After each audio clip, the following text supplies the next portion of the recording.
Hello guys. तो guys आज हम गैसेस स्टेट का यानी आपका जो स्टेट्स ऑफ मैटर का नया लेक्चर लेके आए हैं और ये लेक्चर में हम डिस्कस करेंगे नया गैस लॉ जो है चार्ल्स लॉ। इससे पहले हम देखे थे बॉयल्स लॉ, ठीक है, जहां पर वॉल्यूम और प्रेशर का बीच का रिलेशनशिप बताया था। अब यहां पर आपका चार्ल्स बताएगा क्या, वॉल्यूम और टेम्परेचर के बीच का रिलेशन। ठीक है, तो चलिए स्टार्ट करते हैं। यहां पर चार्ल्स लॉ देखेंगे और एक भी लॉ देख लेंगे जिसका नाम है गे-लुसाक लॉ। ठीक है, तो दो लॉ पढ़ेंगे और बहुत सारे हम न्यूमेरिकल्स भी सॉल्व करेंगे। ठीक है, तो चलिए स्टार्ट करते हैं। मेरा नाम है Shankar Guru and you are watching O learning point. तो चलिए हेडिंग डालें चार्ल्स लॉ, वही गैस का ही सब यहां पर कहानी है, चार्ल्स लॉ। ठीक है, CHARLES चार्ल्स लॉ। ठीक है, बहुत ही सिंपल कहा है ये। चार्ल्स लॉ क्या बोला है, चार्ल्स लॉ क्या बोलता है, ध्यान सुनना। मैं पहले लिख देता हूं ना। चलिए, चार्ल्स लॉ क्या कहता है कि at constant temperature, sorry at constant pressure and mass, ठीक है, बोल रहा है कि the volume is directly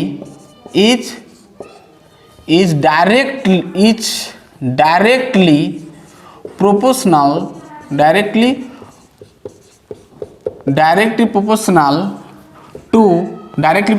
to temperature. ठीक है, यानी सिंपल बोल रहा है कि कोई भी गैस, ध्यान सुनना, क्या बोल रहा है कि कोई गैस है और गैस में अगर कांस्टेंट प्रेशर और मास कांस्टेंट है, मास और प्रेशर अगर कांस्टेंट है तो उसका वॉल्यूम डायरेक्टली प्रोपोर्शनल होगा किसके साथ, उसका टेम्परेचर के साथ। यानी टेम्परेचर के साथ क्या होगा, प्रोपोर्शनल, डायरेक्टली प्रोपोर्शनल होगा। यानी टेम्परेचर को बढ़ाओगे तो वॉल्यूम भी बढ़ेगा। सिंपल बात बोलता है कि मान लो आपके पास यहाँ पर एक कंटेनर है, ठीक है, और ये कंटेनर में आपका गैस भरा हुआ है। ठीक है, यहाँ पर गैस है, क्या है, गैस है, मान लो इतना गैस है।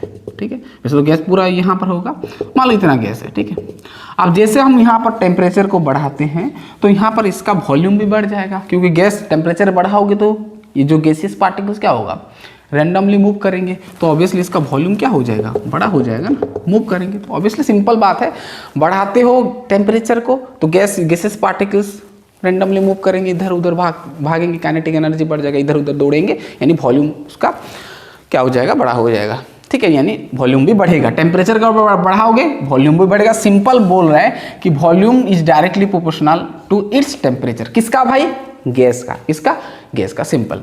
अब जैसे हम बॉयल्स में किए थे ऐसे करो, भी प्रोपोर्शनल सिंबल को हटाया, के यहाँ पर क्या दूंगा, के दिया, यहाँ पर टी हो गया। अब सिंपल आप अगर v इंटू टी करोगे, sorry v by T equal to क्या हो जाएगा, t को अगर मैं इधर फेंकता हूँ तो t v by T is equal to K हो गया। अब ये क्या हो गया भाई, कांस्टेंट। के मतलब ये आपका कांस्टेंट होता है, चार्ल्स कांस्टेंट भी कह सकते हो। ठीक है, तो v equal to v directly proportional to T. अब मैं इसको प्रोपोर्शनल सिंबल को हटाया, इक्वल दिया, तो एक कांस्टेंट मल्टीप्लाई करना पड़ता है, तो कांस्टेंट ले आया टी टी टी। वैसे ये फॉर्मूला हम न्यूमेरिकल्स में यूज नहीं करेंगे, बस आपको ये डेफिनेशन समझाने के लिए, स्टेटमेंट समझाने के लिए मैं ये बताया। ठीक है, चलो फॉर्मूला के लिए तो आपको, न्यूमेरिकल्स के लिए तो आपको नया फॉर्मूला आपको चाहिए। देखो ये सिंपल बोलता है। चलिए, अगर मान लो, ध्यान सुनना, अगर मान लो आपके पास गैस है, कोई कंटेनर में किसी भी जगह पर आपका गैस है और ये गैस में आपका प्रेशर, ध्यान सुनना, प्रेशर और मास, एन लेता हूं मैं मास को, क्या, एन। प्रेशर और मास क्या है, कांस्टेंट। ये दोनों क्या है, कांस्टेंट है। क्या है, कांस्टेंट, कम ज़्यादा नहीं हो रहा है, मतलब जितना है उतना ही है, कांस्टेंट है। मान लो इसका वॉल्यूम V1 और इसका टेम्परेचर T1 है। अब मान लो ये चेंज हो गया, मान लो ये चेंज हो, ये आपका इनिशियल था, अब फाइनल में पहुंचा और इसका थोड़ा चेंज हो गया, लेकिन ये आपका प्रेशर और मास जो है भाई ये कांस्टेंट ही रहेगा, PN है। ठीक है, अब V1 से मान लो वॉल्यूम चेंज हो गया V2 और T1 से मान लो चेंज हो गया टेम्परेचर T2। ठीक है, अब ध्यान सुनना। हाँ, अब जो ये T है ना, ये ध्यान देना, ये आपको केल्विन में लेना है। किसमें, केल्विन में लेना है न्यूमेरिकल्स में, ठीक है, केल्विन में, ठीक है। अब V2 T2 हो गया, ये आपका इनिशियल था गैस का, ये इनिशियल था और ये आपका फाइनल है, ठीक है। तो ये सिचुएशन में आपका जो चार्ल्स ने कहा कि यहाँ पर देखा गया, ये एक्सपेरिमेंटली देखा गया, तो V1/T1 is equal to V2/T2 आप लिख सकते हो। ये एक फॉर्मूला दिया कौन, चार्ल्स ने, ठीक है। तो भाई इसको पूरा रख लो। एट कांस्टेंट, देखो ये जो इक्वेशन ये वैलिड है कांस्टेंट प्रेशर में, कांस्टेंट प्रेशर और कांस्टेंट मास, ठीक है। कांस्टेंट P होगा, ध्यान सुनना, कांस्टेंट प्रेशर एंड मास, मास को N लिख दो या फिर M लिख दो, ठीक है। तो कांस्टेंट प्रेशर और कांस्टेंट मास गैस का, तो वो सिचुएशन में आप ये लिख सकते हो V1/T1 is equal to V2/T2। अब यहाँ से आप कुछ भी निकाल सकते हो, मान लो फाइनल टेम्परेचर निकाल सकते हो, V1 फर्स्ट मतलब फर्स्ट इनिशियल का उसका वॉल्यूम निकाल सकते हो, फाइनल का वॉल्यूम निकाल सकते हो, इनिशियल टेम्परेचर निकाल सकते हो। अब क्वेश्चन आपको देखते समझ में आ जाएगा। चलिए, हाँ, अगर मान लो ये वॉल्यूम और टेम्परेचर का अगर हम ग्राफ बनाते हैं तो भाई सिंपल आएगा, डायरेक्टली प्रोपोर्शनल है तो भाई स्ट्रेट लाइन ही बनेगा ऐसे, है ना। वॉल्यूम बढ़ेगा तो टेम्परेचर भी बढ़ेगा, वॉल्यूम बढ़ेगा टेम्परेचर भी बढ़ेगा, सिंपल है, ठीक है। चलिए एक सवाल करके देखते हैं, ये लिख लिए, दिख रहा है। चलिए एक दो क्वेश्चन ले जाते हैं, फिर हम गे-लुसाक लॉ पढ़ेंगे।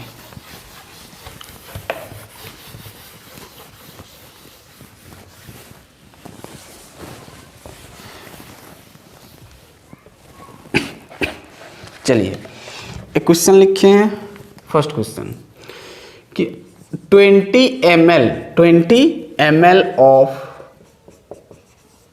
Hydrogen, 20 ml of hydrogen measured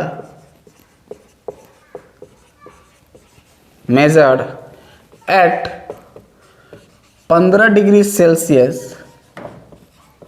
are heated to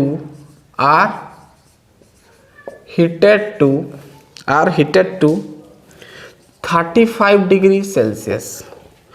What is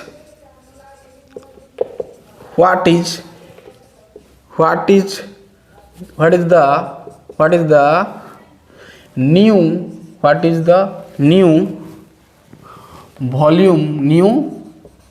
volume at same temperature, अब बताओ, ठीक है, क्या होगा बताओ, सॉल्यूशन करो, बहुत इजी है, ठीक है। क्या बोला है कि आपके पास 20 ml यानी वॉल्यूम है ये आपका, है ना, ये कंटेनर कुछ नहीं लिखा, बस मान लो कि कंटेनर में 20 ml ऑफ हाइड्रोजन है, गैस है, मेजर्ड एट कितना 15 डिग्री सेल्सियस, यानी उसका टेम्परेचर कितना है 15 डिग्री सेल्सियस है, ठीक है, और उसको हीट किया गया कितना तक 35 डिग्री सेल्सियस, यानी समझ में आ गया टेम्परेचर पहले इतना था इनिशियल, बाद में हुआ इतना। तो आपको क्या करना है, इतना टेम्परेचर में आपको न्यू वॉल्यूम यानी फाइनल वॉल्यूम क्या होगा, यानी V2 क्या होगा आपको निकालना है, ठीक है। तो यहाँ पर देख के आपको समझ में आ गया। तो पहले तो V1 यानी पहला वॉल्यूम आपका 20 ml है, ठीक है, और T1 पहला टेम्परेचर कितना दिया है भाई 15 डिग्री सेल्सियस। अब मैं क्या बोला आपको कि आपको क्या करना है, केल्विन में लाना है, ठीक है, किस में लाना है, केल्विन में लाना है। तो 15 डिग्री सेल्सियस है तो केल्विन में कैसे लाएंगे, फिर मैं बताया था 15 में 273 को ऐड कर दो, तो 5 3 हो गया 8, 7 1 हो गया आपका 8 2 यानी 288 क्या इतना केल्विन, ठीक है। अब हमको तो वॉल्यूम न्यू वॉल्यूम हमको निकालना है ना, टेम्परेचर दे दिया, कितना टेम्परेचर में निकालेंगे भाई 35 डिग्री सेल्सियस, यानी 35 डिग्री सेल्सियस टेम्परेचर पे आपको नया वॉल्यूम निकालना है, यानी ये V2 निकालना है। अब इसको केल्विन में कर दो, 35 + 273 यानी 5 3 हो जाएगा 8 3 7 9 2 298 केल्विन, यानी 298 केल्विन में आपको निकालना है वॉल्यूम। तो जो रिलेशन निकाले हम V1/T1 is equal to V2/T2। भाई सुनना, अब हमको क्या निकालना है, V2 निकालना है। तो V2 को क्या करो ना, एक जगह पर रख दो, ठीक है। अब V2 को मैं एक जगह पर रख दिया, लेफ्ट साइड में V2 को रख दिया मैं। क्या मैं V2 is equal to T2 को इधर फेंकूंगा तो मल्टीप्लाई हो जाएगा, V1 इंटू T2 बाई क्या हो जाएगा T1। V2 को रख दिया ना, T2 इधर आएगा तो क्या होगा, इसके साथ मल्टीप्लाई हो जाएगा, तो V1 into T2 by T1, T1 रहेगा, ठीक है, डायरेक्ट हो जाएगा आपका। V1 का वैल्यू देखो 220 है ना, 20 ml है, ठीक है। और नीचे देखो सॉरी ये मल्टीप्लाई है, T2 कितना है T2 ये आपका 298 केल्विन, और नीचे T1 देखो 288 केल्विन। तो भाई केल्विन मर जाएगा तो बचेगा सिर्फ ml में, यानी वॉल्यूम मिल जाएगा, ml वॉल्यूम यूनिट। तो सब काटोगे है ना, तो पूरा इसका कैलकुलेशन करोगे तो 21.38 केल्विन आएगा। कल कर सकते हो भाई, कुछ ना, मल्टीप्लाई करो डिवाइड करो, ठीक है, क्लियर बात। चलिए दिख रहा है अच्छे से। चलिए और एक सवाल हम लेते हैं इसका, चलिए हो गया, लिख लिया। चलिए और एक सवाल,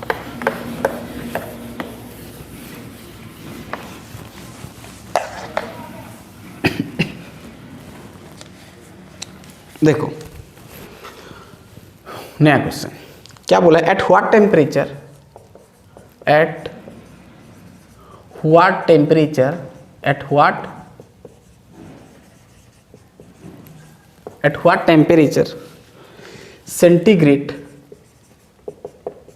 सेंटीग्रेड में आपको निकालना है, ठीक है। सेंटीग्रेड विल बी द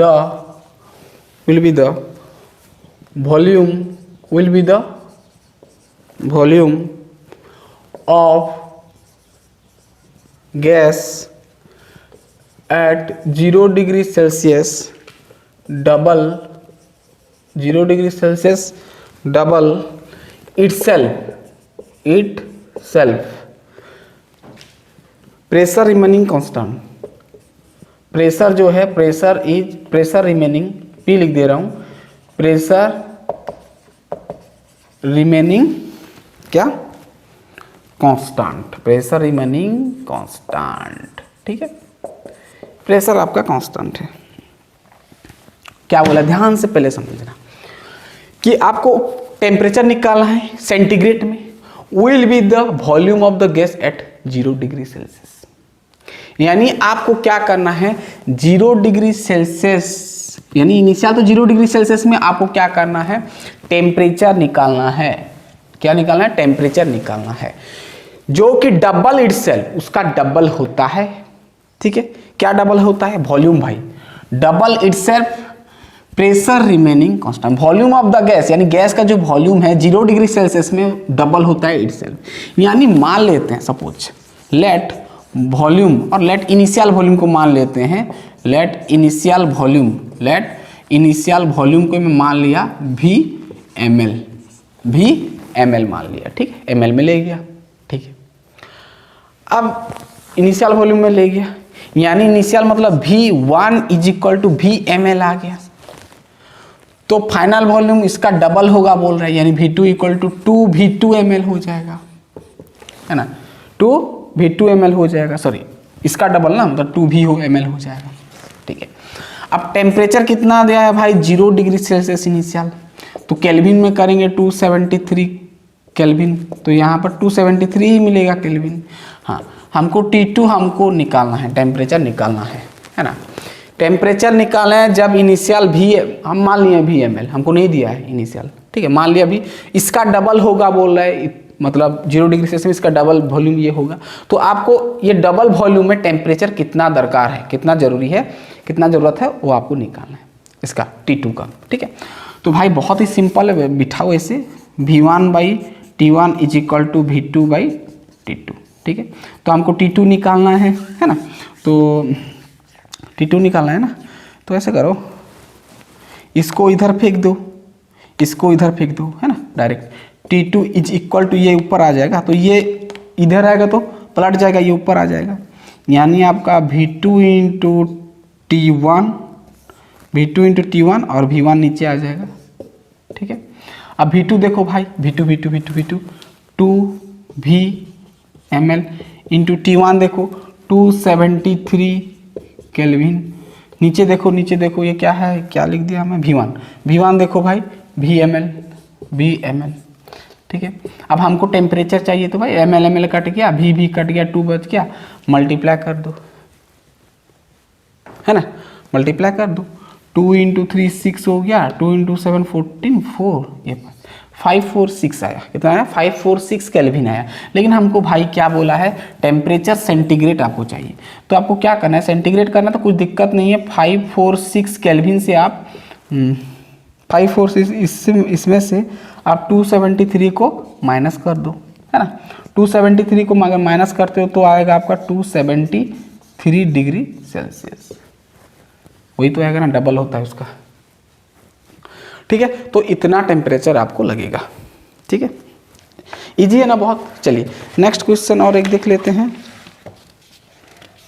चलो NCERT का बहुत ही इजी सवाल, जैसे मैं पहला बताया था उसी प्रकार होगा। चलिए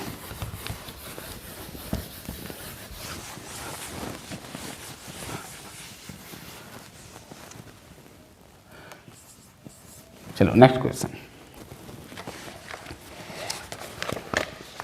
the volume of certain mass, the volume of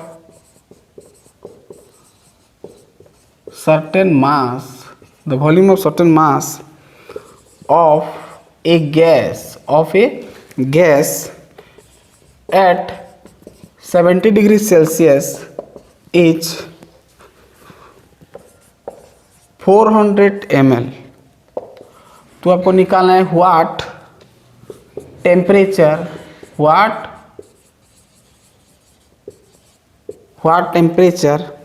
must be attained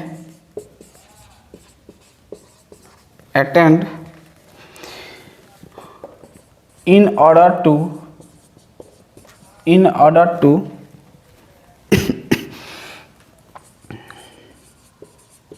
double the volume। पूरा इसके अभी जो से बताया ना, ये इस टाइप का होगा। क्या बोला है देखो, एक वॉल्यूम है, सर्टेन मास, कुछ मास का एक वॉल्यूम, मतलब एक सर्टेन मास का वॉल्यूम दे दिया है 17 डिग्री सेल्सियस में, कितना 400 ml वॉल्यूम दे दिया है। यानी यहाँ पर पहले तो समझ जाओ, लिख दो पहले। यानी इनिशियल वॉल्यूम आपको समझ में आ गया 400 ml है। ठीक है, इनिशियल टेम्परेचर भी दे दिया, T = 17 डिग्री सेल्सियस दे दिया। केल्विन में करना है 273 कर दो, 7 3 10, 0 हो गया, 2 हो गया, 200 केल्विन। कितना आ गया भाई, 200 केल्विन। ठीक है, 7 3 10 0 1 7 8 1 9, 290 हो जाएगा ना, क्या हो जाएगा 290 केल्विन आ गया। ठीक है ना। ठीक है, अब ये तो हो गया आपका V1 T1 मिल गया। देखो आपको क्या बोला है कि मास ऑफ द गैस, हाँ आपको बोला है what temperature must be attend in order to double the volume. Initial volume का अगर डबल वॉल्यूम होता है तो आपको टेम्परेचर क्या होगा आपको पूछा है ना, यानी T2 पूछा है। यानी V2 इसका डबल होगा V1 का, यानी 4 इसका 2 गुना हो जाएगा, 2 × 400 ml, यानी ये आपका हो जाएगा 800 ml। तो भाई आपको T2 पूछा है। ठीक है, वही फॉर्मूला बिठाओ, V1/T1 = V2/T2। ठीक है, अब देखो हमको क्या निकालना है, T2 निकालना है। तो T2 को रख देता हूँ मैं यहाँ पर। ठीक है, अब T2 को मैं इधर फेंक दिया तो ये इधर आ जाएगा, यानी इधर तो आपका V2 है इंटू T1 बाई आपका हो जाएगा V1। ठीक है, अब वैल्यू को डालोगे, V2 का वैल्यू आया 800 ml, T1 आया आपका 290 केल्विन, 290 केल्विन आ गया। V1 आपका आया 400, V1 आया आपका 400 आया, है ना, 400 आया ml आया। ठीक है, ml कट गया, 2 0 2 0 को काट दो, 4 × 2 हो गया, 2 मल्टीप्लाई कर दो, 0 हो गया, 8 हो गया, 580 केल्विन, 580 केल्विन। हाँ, अब अगर सेल्सियस में लाओगे तो माइनस कर सकते हो, ठीक है। 580 से 273 माइनस करोगे तो मिलेगा 307 डिग्री सेल्सियस, ठीक है, अगर माइनस करना चाहो तो। हमको सेंटीग्रेड में तो नहीं पूछा है ना। हाँ, सेंटीग्रेड में दिया है तो आप सेंटीग्रेड में निकाल सकते हो, ऑप्शन दिया रहेगा, आप देखोगे। अगर केल्विन में दिया है तो केल्विन में निकाल देना, ठीक है। तो गाइस ये सिंपल था चार्ल्स लॉ। अब हम बात करते हैं गे-लुसाक लॉ। इतना पहले लिख लें, मैं थोड़ा पानी पी लेता हूँ। गे-लुसाक लॉ इसके जैसा है।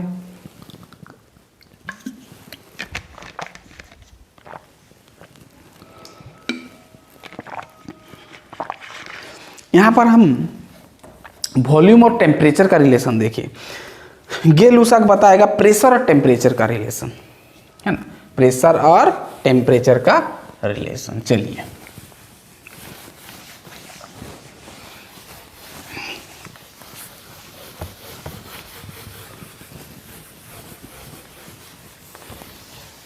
प्रेशर और टेम्परेचर का रिलेशन बताएगा कौन? गे-लुसाक। चलिए GAY गे-लुसाक, लुसेन LUSSAC, गे-लुसाक्स लॉ, और गे-लुसाक्स लॉ भी कह सकते हो, ठीक है। गे-लुसाक लॉ, ये भी एक गैस का लॉ दिया है। इसको एमंटोन्स लॉ भी कहते हैं। क्या बोलते हैं? एमंटोन्स। क्या पता, मैं तो फर्स्ट टाइम सुन रहा हूँ। एमंटोन्स लॉ भी बोलते हैं, ठीक है। चलो, वैसे ये आपको नहीं पूछेगा, ये पूछेगा, दोनों सेम ही है, लेकिन ये आपको दिखेगा गे-लुसाक्स लॉ। ये भी प्रेशर और टेम्परेचर का बात करता है, ठीक है। मान लो आपके पास कोई कंटेनर में गैस है, क्या है? गैस है। तो अगर टेम्परेचर को बढ़ाते हो तो प्रेशर तो बढ़ेगा ना, जैसे भी करके भाई। मान लो ये कंटेनर को मैं क्लोज कर दिया, मतलब ये आपका क्लोज है, क्लोज वेसल है, ठीक है।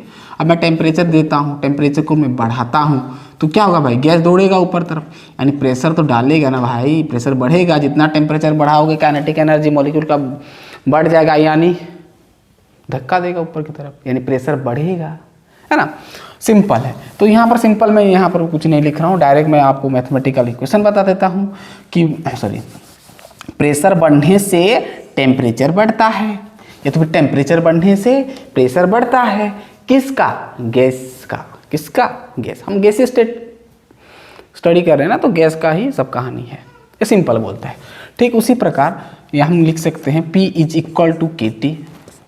तो आपके T को इधर फेंकोगे तो प्रेशर और टेम्परेचर का रेशियो क्या होगा? कांस्टेंट के साथ इक्वल होगा, ठीक है, ठीक है। चलो, अब ये तो फॉर्मूला हम यूज नहीं करेंगे, ठीक है से, ठीक है। अब मान लो आपके पास, हम ना डिफरेंस निकाल, जब न्यूमेरिकल्स करते हैं तो हमको डिफरेंस का जो फॉर्मूला है वो हम यूज करते हैं, और वही पूछता है आपको, ठीक है। जैसे देखो, हाँ, ये ध्यान देना कि ये जो है ना, ये आपका एट कांस्टेंट वॉल्यूम पे है भाई, एट कांस्टेंट वॉल्यूम पे प्रेशर डायरेक्टली प्रोपोर्शनल होगा टेम्परेचर, ठीक है ना। वॉल्यूम कांस्टेंट है, मतलब इतना वॉल्यूम, मतलब इतना वॉल्यूम, ठीक है। चलो, मान लो वॉल्यूम यहाँ पर कांस्टेंट है, वॉल्यूम और मास कह सकते हैं, वॉल्यूम और मास कांस्टेंट रहेगा। देखो, वॉल्यूम, यहाँ पर वॉल्यूम और क्या, मास कांस्टेंट है, यहाँ पर भी वॉल्यूम और मास कांस्टेंट है। तो यहाँ पर मान लो P1 था और टेम्परेचर T1 था, इधर आ गया तो P2 और इधर आ गया तो T2 हो गया, ठीक। यानी प्रेशर और टेम्परेचर का डिफरेंस आ गया, यानी चेंज हो गया भाई। क्या हो गया? चेंज हो गया। तो अगर ये चेंजेस हो रहा है कोई सिस्टम पे, तो आपको कौन? गे-लुसाक बताया कि यहाँ पर आप क्या लिख सकते हो ना, P1, ध्यान सुनना, P1/P2 = T1/T2 आप लिख सकते हैं। P1/P2 = T1/T2, ठीक है, हो गया। यहाँ पर P1 निकाल सकते हो, T2 निकाल, सब निकाल सकते हो। इसको नोट डाउन कर लीजिए। अब सवाल करते हैं। चलिए, इतना लिख लें तो पहले। दिख रहा है? दिख रहा है। चलिए, बहुत बढ़िया, आधा घंटा होने वाला है।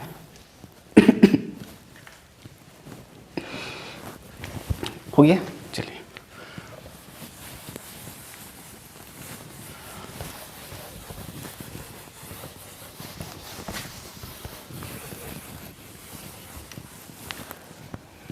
चलिए क्वेश्चन करते हैं।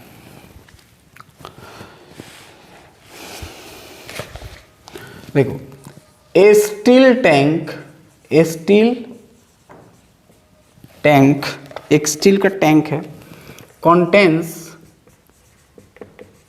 contains CO2 यानी carbon dioxide eight 27 degree Celsius and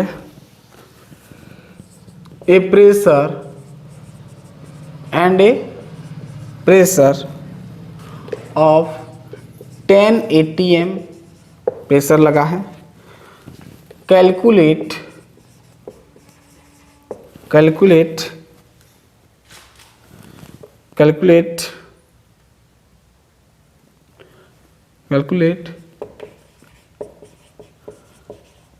internal gas pressure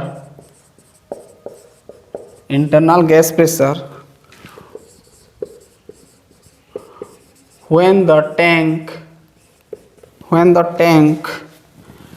and the gas are heated to 100 degree Celsius. समझ में आ रहा है ना क्वेश्चन क्या बोल रहा है? क्या आपके पास एक टैंक है, स्टील टैंक है, टैंक मतलब समझते हैं ना, टैंक है ना, एक जगह है, यहाँ पर गैस है, क्या है? गैस। कौन सा गैस? Carbon dioxide. पहले समझ जाओ, ठीक है। क्या बोल रहे हैं? ये है, और इसका जो टेम्परेचर है इनिशियल 27 डिग्री सेल्सियस है, ठीक है। प्रेशर कितना है? प्रेशर आपका यहाँ पर 10 atm है, ठीक है। तो आपको निकालना ये है कि अगर 27 डिग्री है, अगर मैं ये 27 को 100 डिग्री चेंज कर दूं, टेम्परेचर को कितना 100 डिग्री बढ़ा दूं, तो आपको जो फाइनल टैंक आएगा, तो यहाँ पर उसका क्या यहाँ पर तब उसका ये जो गैस का प्रेशर कितना होगा आपको निकालना है। यानी भाई आपको P2 निकालना है। क्या निकालना है? P2 निकालना है। P1 तो दे दिया, P2 निकालना है। यहाँ पर टेम्परेचर कितना है? 100 डिग्री सेल्सियस, ठीक है। अब भाई सिंपल है, स्टार्टिंग में यानी इनिशियल में आपका प्रेशर था 10 atm, फाइनल में आपको पूछा है टेम्परेचर इनिशियल में था 27 डिग्री सेल्सियस, केल्विन में कर देते हैं 27 + 273, तो डेट इज आपका हो जाएगा कितना? 300 केल्विन। कितना हो जाएगा? 300 केल्विन, ठीक है। अब T2 कितना है भाई? 100 डिग्री सेल्सियस, तो केल्विन में कर देते हैं 273 केल्विन कर देंगे, तो क्या हो जाएगा भाई? 373 केल्विन, 373 केल्विन, ठीक है। तो आपको क्या निकालना है? मैं बोला P2 निकालना है। तो भाई फॉर्मूला क्या था? P1/T1 is equal to P2/T2, ठीक है। आपको क्या निकालना है? प्रेशर P2 निकालना है, तो P2 को रख दिया मैं, T2 इधर आएगा मल्टीप्लाई हो जाएगा ना, T2 × P1/T1 हो जाएगा। अब T2 का वैल्यू देखो, T2 का वैल्यू यहाँ है 373 केल्विन इंटू P1 का वैल्यू है, P1 का वैल्यू है 10 atm, T1 का वैल्यू है आपका 300 केल्विन ना, केल्विन मर गया, atm में मिलेगा प्रेशर आपको। तो भाई ये सबको सॉल्व करोगे तो आपको मिलेगा फाइनल जो आंसर 13.66 केल्विन मिलेगा। सॉरी, प्रेशर पूछा है ना, तो atm मिलेगा। ये atm बच गया ना यूनिट, तो atm डाल दिया, ठीक है। क्लियर बात? इस तरह आप कर सकते हैं। इजी क्वेश्चन आएगा। और एक क्वेश्चन लेंगे, चलो ये कर सकते हैं भाई आप, बहुत इजी है। तो गैस यहीं पे रखते हैं, हमारा गैस लॉ कंप्लीट हुआ। वैसे और एक तो है एवोगाड्रोस लॉ, वो हम बाद में, गैस लॉ हमारा कंप्लीट नहीं हुआ है, अब कॉम्बाइंड आएगा। अब जितना हम पढ़े बॉयल्स, चार्ल्स और गे-लुसाक और एवोगाड्रोस पढ़ेंगे नेक्स्ट क्लास में, ये सब को कॉम्बाइन करके हम एक नया फॉर्मूला बना के लाएंगे। ठीक है, तो हम नेक्स्ट लेक्चर में वो डिस्कस करेंगे और वहीं से सवाल ज़्यादा बनता है, मैं आपको बताऊंगा। ठीक है, नेक्स्ट क्लास में हम एवोगाड्रोस लॉ और जो हम जितना भी लॉ पढ़े उस सबको कॉम्बाइन करके एक नया फॉर्मूला बनाएंगे। ठीक है, और वो फॉर्मूला से रिलेटेड बहुत सारे न्यूमेरिकल्स हम सॉल्व करेंगे, PYQ भी करेंगे। ठीक है, तो चलिए फटाफट नेक्स्ट लेक्चर में मिलते हैं। पढ़ाई करते रहिए। All the best.